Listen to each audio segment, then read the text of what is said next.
اور لوط علیہ السلام کو یعنی یاد کرو جب اس نے کہا تھا اپنی قوم سے. لوط علیہ السلام ابراہیم علیہ السلام کے بھتیجے تھے. ان کے والد کا نام ہاران تھا جو ابراہیم علیہ السلام کے بھائی تھے. اب آپ دیکھیے کہ ایک بھائی اللہ کا دوست ہے اور دوسرے بھائی کا نام شاید آپ نے آج پہلی دفعہ سنا ہو. ہاران بن آزر یہ بھی ار میں پیدا ہوئے تھے، اسی بستی میں جہاں ابراہیم علیہ السلام پیدا ہوئے تھے. تو اپنے والد کی وفات کے بعد اپنے چچا ابراہیم علیہ السلام کے ساتھ قورا کے علاقے کی طرف جو 2 دریاؤں کے بیچ کا علاقہ تھا اس طرف انہوں نے ہجرت کی، آشوریوں کے علاقے میں. پھر ابراہیم علیہ السلام کے ساتھ شام یا اردن کے علاقے کی طرف گئے اور ابراہیم علیہ السلام نے ان کو مشرقی اردن میں بسایا تھا. بحر میت کے قریب ایک علاقہ تھا جس میں 5 کے قریب بستیاں تھیں، یعنی شمالی اردن میں ایک علاقہ جس میں 5 کے قریب بستیاں تھیں اور ان بستیوں میں مرکزی بستی سدوم تھی. تو لوط علیہ السلام سدوم میں جا کے رہنے لگے. اللہ تعالیٰ نے ان کو نبی بنایا اور اس قوم کی طرف بھیجا تاکہ انہیں برائیوں سے روکیں اور نیکی کا حکم دیں. اور لوط علیہ السلام کی اس ہجرت کا ذکر قرآن پاک میں بھی آتا ہے. سورۃ العنکبوت آیت 26 میں آتا ہے فآمن لہ لوط، یعنی ابراہیم علیہ السلام کو باقی لوگوں نے نہیں مانا، پوری قوم میں سے کسی نے آپ کا اقرار نہیں کیا، لیکن لوط علیہ السلام جو آپ کے بھتیجے تھے وہ آپ پر ایمان لے آئے. لہذا جب ہجرت ہوئی تو صرف یہ 2 لوگ ہی تھے. وقال انی مہاجر الی ربی، انہوں نے بھی کیا کہا کہ میں اپنے رب کی طرف ہجرت کرنے والا ہوں.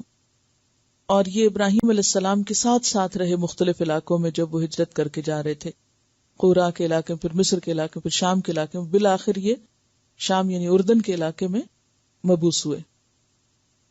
تو انہوں نے اپنی قوم کو سمجھایا اور کہا اتأتون الفاحشۃ، کیا تم آتے ہو فاحشہ کو، کیا تم ارتکاب کرتے ہو فاحشہ کا. اور فاحشہ کہتے ہیں کھلی برائی کو، اور یہاں اشارہ ہے ہم جنسیت کی طرف یعنی ہوموسیکشوالٹی کی طرف.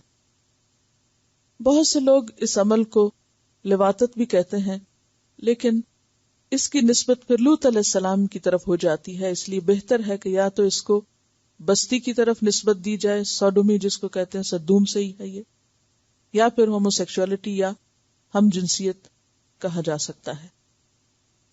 تو یہاں فاحشہ سے مراد سوڈومی ہے. ما سبقکم بہا من احد من العالمین، نہیں سبقت کی تم پر، نہیں پہلے کیا تم سے، بہا اس برائی کا ارتکاب، من احد کسی ایک نے بھی، کوئی بھی، من العالمین جہان والوں میں سے، پوری دنیا میں سے ایسی بری حرکت تم سے پہلے آج تک کسی نے نہیں کی.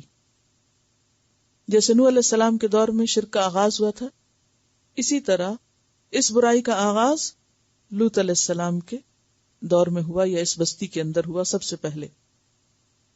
سورۃ العنکبوت میں بھی آتا ہے اَإِنَّكُمْ لَتَأْتُونَ الرِّجَالَ، کیا تم آتے ہو مردوں کے پاس، وَتَقْطَعُونَ السَّبِيلَ اور تم راستے کاٹتے ہو یعنی ڈکیتیاں کرتے ہو راستوں پہ، وَتَأْتُونَ فِي نَادِيكُمُ الْمُنْكَرَ اور اپنی کلبز میں برے کام کرتے ہو یعنی اوپنلی بھی برائی کرتے ہو، کہ ان کے اندر حیا نہیں تھی، یہ چھپ کے نہیں کرتے تھے بلکہ کھلم کھلا برائیاں کرنے والے تھے.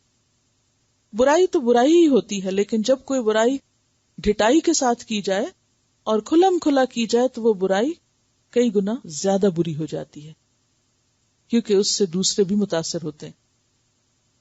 اور فاحشہ کون سی برائی ہوتی ہے جس کا اثر دوسروں پر بھی پڑے.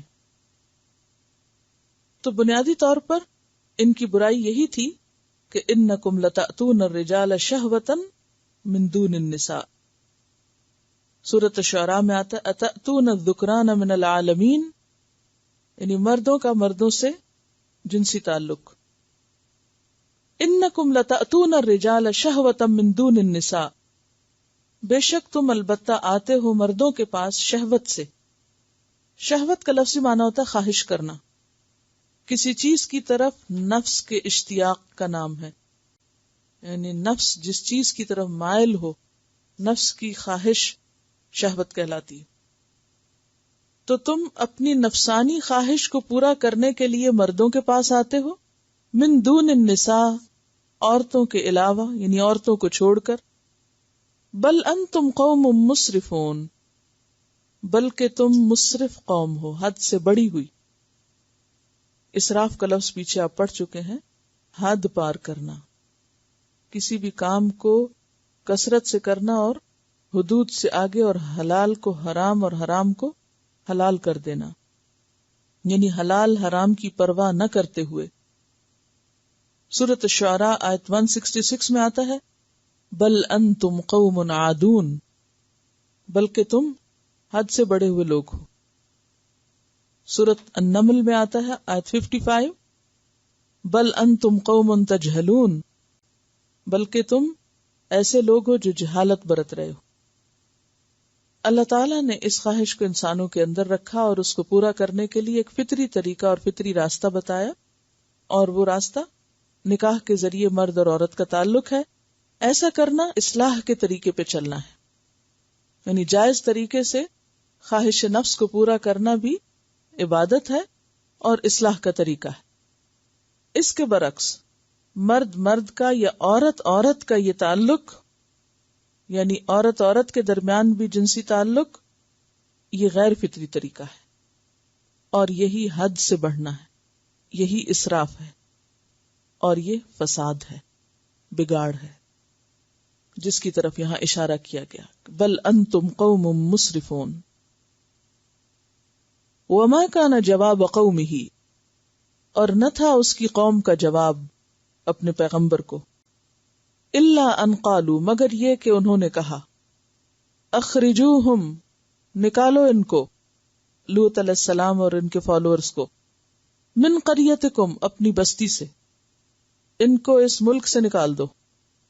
انہم، کیونکہ وہ، اناسن، کچھ لوگ ہیں، یتطہرون، جو بہت پاکیزہ بنتے ہیں، بڑے صفائی پسند لوگ ہیں، بڑے پاک باز ہیں، جو کچھ ہم کرتے ہیں اس میں پارٹیسپیٹ نہیں کرتے.